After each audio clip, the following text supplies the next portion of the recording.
کی نعت سنانے سے دل الفت سے بھر جاتا ہے، مسرور ہوائیں چلتی ہیں جب علم کا علم لہراتا ہے۔ وہ پیدا ہوئے تو امت کی بخشش تھی ان کے پیش نظر، سرکار کے جشن ولادت سے اب منکر کیوں گھبراتا ہے؟ ہر ایک نے موت کی وادی میں بالآخر داخل ہونا ہے، ہر ایک نے موت کی وادی میں بالآخر داخل ہونا ہے، پر میں اس کے مقدر پر صدقے جو طیبہ میں مر جاتا ہے۔ رب ذوالجلال قرآن پاک میں فرماتا ہے والذین جاءوا من بعدهم یقولون ربنا اغفر لنا ولإخواننا الذین سبقونا بالایمان۔ صدیوں پہلے رب ذوالجلال نے جو کتاب قرآن پاک اپنے پیارے محبوب پر نازل فرمائی، اس میں رب ذوالجلال ہماری بشارت دے چکا ہے اور یہ واضح طور اعلان فرما چکا ہے کہ کچھ لوگ آئیں گے بعد میں۔ میری بات آپ کو سمجھ آ رہی ہے؟ کچھ لوگ آئیں گے بعد میں اور وہ آ کر کیا کہیں گے؟ یقولون، وہ کہیں گے ربنا اغفر لنا، اے ہمارے رب ہمیں معاف فرما دے، اے ہمارے رب ہمیں بخش دے، وَلِإِخْوَانِنَا الَّذِينَ، اور ہمارے ان بھائیوں کو بخش دے سبقونا بالایمان، جو ہم سے پہلے ایمان والے دنیا سے چلے گئے۔ اب دیکھیے یہ اِسال ثواب کی محفل صرف آج ہمارا منانا کوئی ایسے نہیں ہے، یہ رب ذوالجلال نے باقاعدہ اعلان فرمایا ہے بعد میں آنے والے اپنے پہلے والوں کے لیے دعا فرمائیں گے، اور ہم دعا فرما رہے ہیں، دعا کر رہے ہیں۔ اور حدیث مبارکہ میں سرکار دو عالم صلی اللہ علیہ وآلہ وسلم کا فرمانے علی شان ہے۔ سرکار فرماتے ہیں، مشکاہ شریف کی حدیث مبارکہ ہے، مل میت فی القبر الا کالغریق المتغابس۔ سرکار فرماتے ہیں جب کوئی بندہ دنیا سے جاتا ہے، جب کوئی بندہ دنیا سے فوت ہو جاتا ہے تو تم اسے قبر میں دفن کرتے ہو، جب اس کی قبر بنا دیتے ہو تو جو قبر میں ہوتا ہے، جو میت ہے، اس کو ایسے محسوس ہوتا ہے، اس کو ایسے لگتا ہے، وہ محسوس کرتا ہے کہ پتہ نہیں کتنا ہی پانی آ گیا ہے، بہت زیادہ پانی ہے، جیسے کہ کوئی دریا ہے، اس دریا میں میں غوطے کھا رہا ہوں، میں اس میں ڈوب رہا ہوں۔ سرکار فرماتے ہیں اب ظاہری بات ہے، کوئی دریا میں ڈوب رہا ہو، غوطے کھا رہا ہو، اس وقت اس کی ایک خواہش ہوتی ہے، دل کی ایک ہی تمنا ہوتی ہے غوطے کھانے والے کی۔ سرکار فرماتے ہیں اس کی کیا خواہش ہوتی ہے؟ کاش مجھے کوئی کنارہ مل جائے، کاش مجھے کوئی سہارا مل جائے، میری جان بچ جائے۔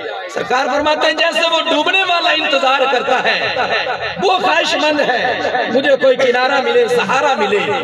سرکار فرماتے ہیں ینتظر الدعوہ، ایسے ہی وہ قبر والا بھی انتظار کرتا ہے، کس چیز کا؟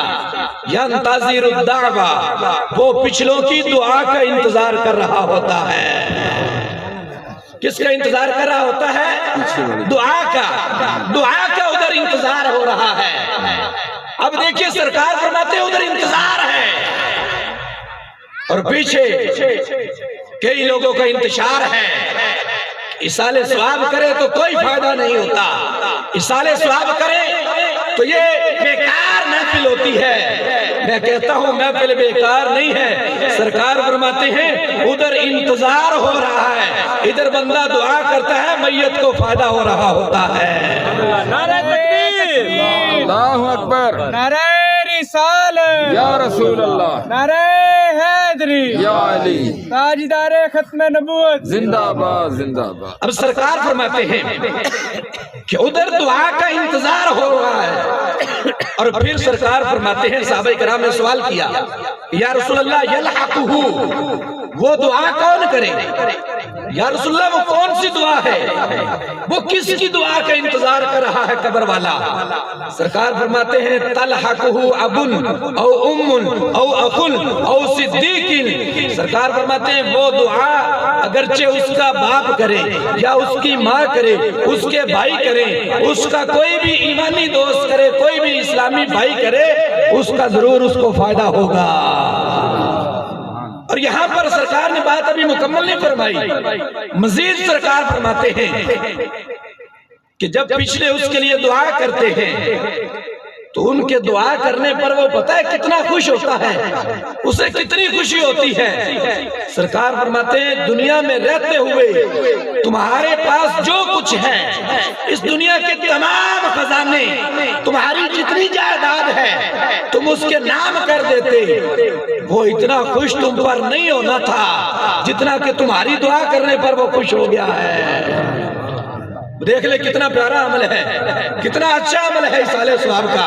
اور پھر دوسری حدیث مبارکہ سرکار فرماتے ہیں فَإِذَا مَاتَ أَحَدُكُمْ فَلْيَقُمْ عَلَىٰ قَبْرِ رَأْسِهِ، سرکار فرماتے ہیں جب تم میں سے کوئی بندہ فوت ہو جائے، کوئی بندہ تم میں سے دنیا سے چلا جائے، تو تم میں سے ایک بندہ جب فوت ہونے والے کی قبر بن جائے، تم میں سے ایک آدمی اس قبر کی سر والی سائیڈ کھڑے ہو جائے، علی قبر راسہ، اس کی سر والی سائیڈ پہ کھڑا ہو جائے، پھر کیا کرے؟ فَلْيَقُلْ، اس بندے کو آواز دے، اس بندے کو پکارے۔ اور کیسے آواز دے؟ فرمایا یا فلاں بنت فلاں، یعنی جو بندہ فوت ہوا ہے اس کا نام لے اور اس کی ماں کا ساتھ نام لے کے اس کو پکارے۔ مثال کے طور پر اب ایک بندہ فوت ہوا، اس کا نام ہے خالد، اس کی ماں کا نام ہے زینب، تو سرکار فرماتے ہیں وہ بندہ آواز دے یا خالد ابن زینب، اے خالد زینب کے بیٹے۔ سرکار فرماتے ہیں یسمع ولا یجیب، جب تم اسے آواز دو گے، یسمع، وہ تمہاری آواز کو سنے گا، ولا یجیب، مگر جواب نہیں دے گا۔ سرکار فرماتے ہیں ثم فلیقل، تم دوسری بار پھر اسے آواز مارو یا خالد ابن زینب، اے خالد زینب کے بیٹے۔ سرکار فرماتے ہیں یسمع ولا یجیب او تشہد، فرمایا دوسری بار بھی وہ تمہاری آواز کو سنے گا مگر جواب نہیں دے گا، لیکن اتنا ہے کہ جو تم دوسری بار اسے آواز مارو گے وہ تشہد کی شکل میں بیٹھ جائے گا، کی شکل میں بیٹھ جائے گا، تحیات کی شکل پر بیٹھ جائے گا۔ فرمایا ثالث ثم فلیقل، تیسری بار پھر تم اسے آواز مارو یا خالد ابن زینب، فرمایا یسمع و یجیب، اب جو تیسری تم نے آواز ماری یسمع، وہ سنے گا، و یجیب، اور تمہاری آواز کا جواب بھی دے گا۔ اور کیا آگے سے کہے گا؟ کیا کہے گا؟ یا رحمک اللہ ارشدنی رحمک اللہ، اے مجھے پکارنے والے، اے مجھے آواز مارنے والے، اے میرے مرشد، اے میرے رہبر، بتاؤ کیا کہنا چاہتے ہو، اللہ تجھ پر رحم فرمائے۔ ادھر کہتے ہیں فائدہ نہیں ہوتا، اور پھر کہا جاتا ہے قبروں پر جانے کا فائدہ نہیں ہوتا۔ سرکار فرماتے ہیں جو عام بندہ دنیا سے کیا ہے وہ قبر سے کیا رہا ہے، اللہ تجھ پر رحم فرمائے۔ جو عام بندہ کہہ رہا ہے قبر میں اللہ تجھ پر رحم فرمائے، تو اللہ کے ولیوں کا مقام کیا ہوگا، اور پھر ولیوں کے امام مولا علی کی شان کیا ہوگی، اور پھر امام الانبیاء سرکار مدینہ احمد مجتبی جناب حضرت محمد مصطفیٰ صلی اللہ علیہ وآلہ وسلم کی کیا شان ہوگی۔ جب سرکار فرما رہے ہیں ارشدنی رحمک اللہ، اللہ تجھ پر رحم فرمائے، بتاؤ کیا کہنا چاہتے ہو۔ پھر سرکار فرماتے ہیں اب ظاہری بات ہے تم نے اس کو قبر میں اتارا ہے، اس کو دفن کیا ہے، اب تم گھر آ رہے ہو لوٹ کے واپس، اب پیچھے اس کے سوال و جواب کا سلسلہ شروع ہونے والا ہے۔ جو قبر کی منازل ہے ان پر وہ چلنے والا ہے، امتحان اس کے شروع ہونے والے ہیں۔ سرکار فرماتے ہیں تم اس کی رہنمائی کرو۔ کیسے رہنمائی کرو؟ سرکار فرماتے ہیں تم اس کو بتاؤ، اس کو بتاؤ، کیا بتاؤ؟ خرجتنی ما فیہا وفی الدنیا۔ سرکار فرماتے ہیں فرشتے اس سے سوال کر رہے ہیں ادھر، بتا تیرا رب کون ہے، بتا تیرا دین کیا ہے۔ سرکار فرماتے ہیں ادھر اس کا امتحان شروع ہونے والا ہے، تم اس کی رہنمائی کرو۔ خرجتنی ما فیہا وفی الدنیا، اس کو بتاؤ آج یاد کر وہ عقیدہ، آج وہ یاد کر مقام، آج وہ بات کو دہرا دے جو تو دنیا میں رہ کے کہتا تھا، کیا کہا کرتا تھا؟ لا الہ الا اللہ محمد الرسول اللہ، کہ اللہ کے سوا کوئی عبادت کے لائق نہیں ہے، اور محمد الرسول اللہ صلی اللہ علیہ وآلہ وسلم اللہ عز و جل کے آخری نبی اور رسول ہیں۔ سرکار فرماتے ہیں جب تم اس کی یہ رہنمائی فرماؤ گے، رہنمائی کرو گے، وہ فرشتوں کو جواب دے گا یہی، تو پھر فرشتے اللہ کی بارگاہ میں حاضر ہوں گے، یا رسول اللہ وہ امتحانات سے پاس ہو گیا ہے، تو اللہ فرمائے گا میرے فرشتوں اس نے یہ امتحان پاس کر لیا ہے، اب اس کے لیے جنت کے تمام دروازے کھول دو، جنت کی کھڑکیاں کھول دو اور گواہ ہو جاؤ یہ قبر کے امتحان سے پاس ہو گیا ہے، اس کی قبر کو جو ہے وہ جنت کے باغوں میں سے باغ بنا دو، اور میں تجھے گواہ بنا کے کہتا ہوں کل بروز محشر بھی میں اس کو جنت میں داخل فرماؤں گا۔ اور صحابہ تھے انہوں نے عرض کر دی یا رسول اللہ کوئی ایسا بندہ دنیا سے فوت ہوا کہ اس کی ماں کا نام یاد تھا، اس کی ماں کا نام یاد نہیں تھا مگر اس بندے کا نام یاد تھا، اب اس کی ماں کا نام کیا لے، کس ماں کا نام لے، یا کوئی اور نام جو اس کے نام کے ساتھ لے؟ سرکار فرماتے ہیں یہ دنیا والی جس نے اسے جنم دیا ہے، یہ چھوٹی امی جان کا اگر نام یاد نہ ہو تو بڑی امی جان حضرت اماں حوا کا نام لو، یا خالد بن حوا، تو پھر بھی وہ تمہارے سوالوں کا جواب دے گا۔ محترم سامعین کرام، آخری حدیث مبارکہ عرض کر کے انشاءاللہ اس کے بعد اجازت چاہوں گا۔ جب سرکار یہ قبر کے تمام منازل ارشاد فرما رہے تھے، اچھا بھی ایک بات ہے کہ یہ قبر کے سارے معاملات یہ صرف اور صرف ہمارے سرکار نہیں بتائے ہیں، اور آج کی جتنی بھی یہ جدید ٹیکنالوجی ہے، چین نہیں بتا سکتا قبر میں کیا کیا ہوتا ہے، امریکہ کی مشینیں نہیں بتا سکی قبر میں کیا کیا ہوتا ہے، کئی کیمرے فیل ہو گئے، کئی بڑی بڑی جو ہے وہ ٹیکنالوجی، اور کئی بڑے بڑے سائنسدان، کئی بڑے بڑے تجربے کرنے والے سب اس میں فیل ہوئے، مگر قربان جائے آمینہ کے لال پر جنہوں نے ساری منازل بیان فرما دی ہیں۔ حضرت عمر رضی اللہ تعالیٰ عنہ آپ کھڑے ہوئے صحابہ کو جھرمٹ میں عرض کی یا رسول اللہ یہ تو آپ نے قبر کے حوال بیان فرمائے لوگوں کے لیے، اور آپ کی امتی کو یہ اعزاز حاصل ہوگا کہ لوگ ان کی رہنمائی فرمائیں گے، مگر یا رسول اللہ آپ کا فرمان ہے عمر میری مراد بھی ہے اور میرا مرید بھی ہے، یا رسول اللہ جب عمر قبر میں جائے گا اس وقت تمہارے عمر کا قبر میں کیا حال ہوگا؟ تو سرکار فرماتے ہیں عام لوگوں کی طرح میری عمر کا حال نہیں ہوگا، فرمایا جب میرا عمر قبر میں جائے گا تو جب فرشتے اس کی قبر میں آئیں گے سوال و جواب کا سلسلہ شروع ہوگا، ان کی آمد سے قبل میرا عمر کچھ وظائف کر رہا ہوگا، کچھ تسبیحات پڑھ رہا ہوگا، سرکار نے وہ تسبیحات بھی بیان فرما دی۔ کون سی تسبیحات؟ سرکار فرماتے ہیں منکر نکیر آئیں گے اور میرا عمر جو قبر میں ہے فرشتوں نے سوال کرنا ہے من ربو کا، فرشتوں کے یہ سوال کرنے پر حضرت عمر ان کو الٹا سوال کریں گے، ان کو سوال کر دیں گے انا ربی اللہ من ربو کا، میرا رب تو اللہ ہے، تم بتاؤ تمہارا رب کون ہے؟ میرا رب خدا ہے، میرا رب ہے وہ، میرا اللہ میرا خدا ہے، تم بتاؤ تمہارا رب کون ہے؟ فرشتے پھر سوال کریں گے من دینو کا، تمہارا دین کیا ہے؟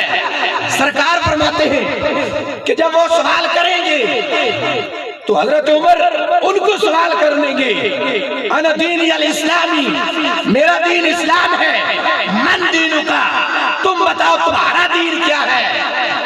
پھر سرکار فرماتے ہیں جب تیسرا سوال کریں گے اتنی دیر تک میں عمر کے پاس چلا جاؤں گا، فرشتے کہیں گے بتاؤ اس نورانی چہرے کے متعلق کیا کہتے ہو، بتاؤ اس کے متعلق تمہارا کیا عقیدہ ہے؟ سرکار فرماتے ہیں میں اتنی دیر میں ان کو فرما دوں گا تجھے پتہ نہیں یہ میرا مرید بھی ہے، میری مراد بھی ہے، اس کے لیے جنت کے دروازے کھول دو۔ اب سرکار نے اگلی بشارت بھی دے دی کہ وہ فرشتے اللہ کی بارگاہ میں حاضر ہوں گے، یا اللہ آج ہمیں کس کے پاس بھیجا ہے، کس کی قبر میں ہمیں بھیجا ہے؟ اللہ فرمائے گا کیا ہوا؟ تو فرشتے عرض کریں گے، منکر نکیر آگے سے کہیں گے یا اللہ ہمیں سمجھ نہیں آ رہی، ہم امتحان لینے گئے ہیں یا امتحان دینے گئے ہیں؟ ہمیں تو وہاں لینے کے دینے پڑ رہے ہیں، ہم اس جو سوال کرنے گئے ہیں ہم نے پوچھنا تھا کہ تیرا رب کون ہے، مگر ہمارے جانے سے پہلے وہ اس کو وظیفہ بنا کے بیٹھا ہوا ہے، جو ہم نے سوال کرنے ہیں ان کی تو وہ تسبیح پڑھ رہا ہے۔ اللہ فرمائے گا اے منکر نکیرو یہ وہ ہے جو عام نہیں ہے، انہیں اللہ نے چنا ہے، ان کے لیے دروازے کھول دو جنت کے۔ اور حضرت عمر وہ ہے، سرکار نے دعا کی یا اللہ عمر عطا فرما دے، یا اللہ عمر اسلام کو دے دے۔ آخری جملے میرے، اللہ تعالیٰ نے دعا قبول فرمائی، حضرت عمر کو اللہ تعالیٰ نے اسلام کی دولت عطا فرمائی۔ آج میں وہاں بیٹھ کے یہ پوری ذمہ داری سے جملے عرض کر رہا ہوں، میں الحمدللہ سوشل میڈیا پر سنتا رہتا ہوں جہاں کے کچھ احباب صبح و شام حضرت سیدنا صدیق اکبر کو اور حضرت عمر کو تقرر کرنے میں لگے ہوئے ہیں۔ میں کہتا ہوں سیدنا صدیق اکبر حضرت عمر عام نہیں ہے۔ میں ایک مثال دیتا ہوں، آج کوئی بندہ گھر جائے شام کے وقت کام کاج سے، وہ کہتا ہے بچوں کے لیے کوئی چیز لے کے جاؤں، بچوں کے لیے کچھ فروٹ لیتا جاؤں۔ آپ فیصلہ کریں، جب ہم فروٹ لیتے ہیں تو فروٹ ایک ایک دانہ چیک کرتے ہیں کوئی خراب تو نہیں ڈال رہا، کوئی گندا تو نہیں آ رہا۔ تو سرکار فرماتے ہیں عمر عام نہیں ہے، انہیں اللہ نے چنا ہے۔ میں کہتا ہوں صدیق اکبر عام نہیں، اگر ہم فروٹ لیں ایک ایک دانہ چن کے لیں کہ کوئی خراب نہ ہو، تو سرکار فرماتے ہیں صدیق اکبر عام نہیں ہے، انہیں اللہ نے چنا ہے۔ عمر عام نہیں ہے، انہیں اللہ نے چنا ہے۔ عثمان غنی عام نہیں ہے، انہیں اللہ نے چنا ہے۔ شیر خدا مولا علی کرم اللہ وجہہ الکریم عام نہیں ہے، انہیں اللہ نے چنا ہے۔ میں کہتا ہوں حضرت عمر آج بھی سرکار کے قدموں میں لیٹ کر، سیدنا صدیق اکبر آج بھی سرکار کے پہلوؤں میں لیٹ کر سرکار کی امت پر نظر رحمت فرما کے اپنا فیضان جاری فرما رہے ہیں۔ تو میری دعا ہے کہ رب ذوالجلال ان ہستیوں کا فیض تا صبح قیامت جاری اور ساری فرمائے، اور بھائی محمد اکرام ان کی کامل بخشش فرمائے، اور ہمارا یہ محفل سجانا، محفل میں بیٹھنا مرحوم کے حق میں بہتر فرمائے، ہمارے لیے بھی ذریعہ نجات بنائے۔ رب ذوالجلال ہمیں بھی ہر وقت قبر و آخرت کی تیاری کرنے کی توفیق عطا فرمائے، آمین بجاہ النبی الآمین۔